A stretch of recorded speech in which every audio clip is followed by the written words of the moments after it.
Hey, what's going on guys? Welcome to a new video. So in this one, I'm going to be covering a brand new Facebook ad testing strategy, perfect for the beginner. So it's really awesome to see. In fact, there's a lot of people getting started on Shopify within e-commerce. Now is a great time as well, if you ask me, for a couple of reasons. Number one, obviously things are somewhat starting to return to normal since the whole virus and lockdown. And number two, we're coming up to Q4, which is typically the most profitable time of year for any kind of online or e-commerce business. So now is a great time. So if you are a beginner, then completed your store and you're ready to get started with Facebook ads, this is going to be the perfect place for you to start. Or perhaps you've been running some ads, you've tested a product or two and not quite seen the results you hoped for, then I recommend giving this strategy a go. Just make sure you stay tuned for the whole video, because not only am I going to show you the strategy as well, but I like to explain the why behind things and why it actually works to help you kind of grasp that understanding of Facebook ads. Before we jump into it though, a couple of quick things. Number one, this keynote is downloadable, so if you want to get yourself a copy of what I'm about to show you for free, can do so. Just check out the first link in the description below. And secondly then, if you enjoy this video and you're going to try this strategy out yourself, please do make sure you hit that like button. If you enjoy my content, please do make sure you subscribe as well, of course. And any questions on this or anything for that matter, just make sure you comment them down below. I do read every single comment, so if there's something you want to ask me, I will see it and I will respond to you. With that being said, thanks for tuning in, hope you enjoy it, and let's jump straight into it. So this is the strategy itself. I'm going to start the video off just by explaining exactly how it works, just going through it step by step, and then to kind of the second half of the video, if you like, I'm just going to explain where this strategy come about, why it works, and the understanding, the hows and whys behind it basically. So first of all, we're going to be starting with 3 different conversion campaigns. Now, the amount of campaigns you run is completely relative to how many products you want to test. So as a kind of rough rule of thumb, I suggest a minimum of 3 products. If you want to test 4 products or 5 products, that's fine. Just make sure you have 1 product per campaign. Each campaign is going to be a CBO campaign. The reason being is because we're going to let Facebook choose and decide which ad set is the best, and the main kind of differentiating factor between ad sets is going to be the audience size. From past experience, there's kind of like 2 or 3 main things that really influence how well an ad set performs outside of the actual product and creative itself, and they tend to be the actual audience size, the targeting, and then your budget as well. So as you can see, I have picked 3 different products here. These are just example products. I'm not saying they're good products, I'm not saying they're bad products. It's just to illustrate how the setup of this strategy works. Each campaign is going to be a CBO. Each campaign is going to be a purchase objective. At the beginning, unless you're 100% confident of who your ideal market base is, your customer base, sorry, in terms of age and gender, then I want you to go broad in these 2 factors, so 18 to 65 plus, and male and female too. In terms of placements then, again, these are going to be uniform throughout the campaigns. Past experience, news feeds and marketplace have always performed the best for me. If I had to guess, I would say number 1, news feeds are always the kind of biggest space, biggest area on somebody's mobile device or desktop. Therefore, the chances, the hit rate of somebody actually seeing and noticing your ad is obviously going to be very high. Same for marketplace. The only difference being is when people are on the marketplace, they're already kind of in that buying mood. They're already ready to spend money, more so than they are on news feeds. Obviously, as somebody's scrolling through their news feed, they're not necessarily looking for something to buy.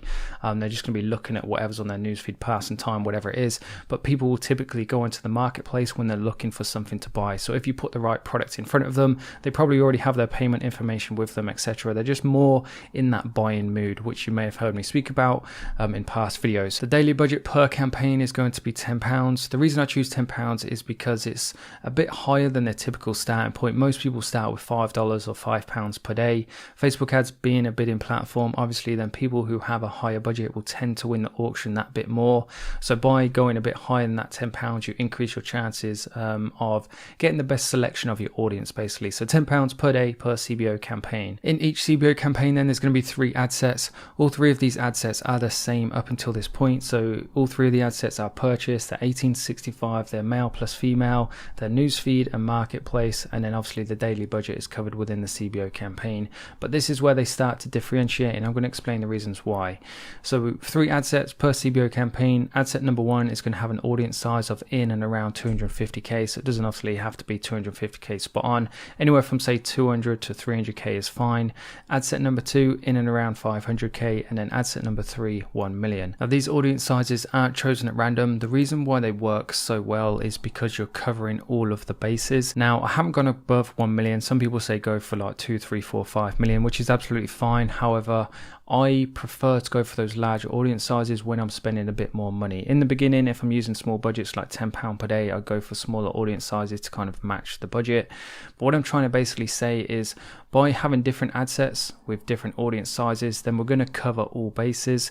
And because Facebook is very much a numbers game, it makes it really easy to compare ad sets against each other. It makes it really easy to run split tests like this, so that when we do, as long as we keep all the other kind of factors the same, then it's a fair test. We're comparing apples against apples. The clear best performers will kind of highlight themselves in the numbers, so we'll have cheaper cost per link clicks, they'll have more purchases, etc. And then when we move on to actually scaling, we can make sure that we spend more of our budget and double down on those areas that are essentially working. Earlier on in the video, you may have heard me mention those 3 kind of key influencers that impacts the results of your ads outside of actually the products that you pick. Obviously, number 1 was the budget, number 2 was the targeting, and when I say targeting I mean the actual interests, and then number 3 was the audience size. And that's the reason why this testing strategy works so well, is because outside of those 3 biggest influencers, everything is kept the same, so we're only testing those 3 things. So essentially, once we've finished running this test, we will know the best audience size to target, we'll know the best interests to target, and then all we simply have to do is change our budget accordingly and obviously put more money into those ad sets that are actually working the best.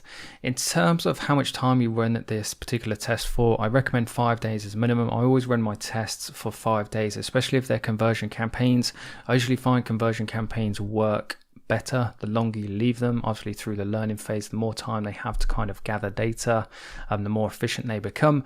So as a minimum recommendation, then 5 days. After those 5 days, then pause, evaluate the results, and then choose obviously which ones you're going to scale from there. In terms of when it comes to evaluating the results, and I get this question every single time, what sort of numbers should we be looking at? What you want to do is think of it as like a hierarchy, if that's the right word. Start at the top at the most valuable thing and then work your way down depending on what's happened, depending on what the results produce. So obviously the most valuable thing is a purchase. If you start getting purchases from particular ad sets, that's a great sign. If you don't get purchases, work your next way down to obviously initiate checkout, add payment info, then initiate checkout, then add to cart, view content, etc.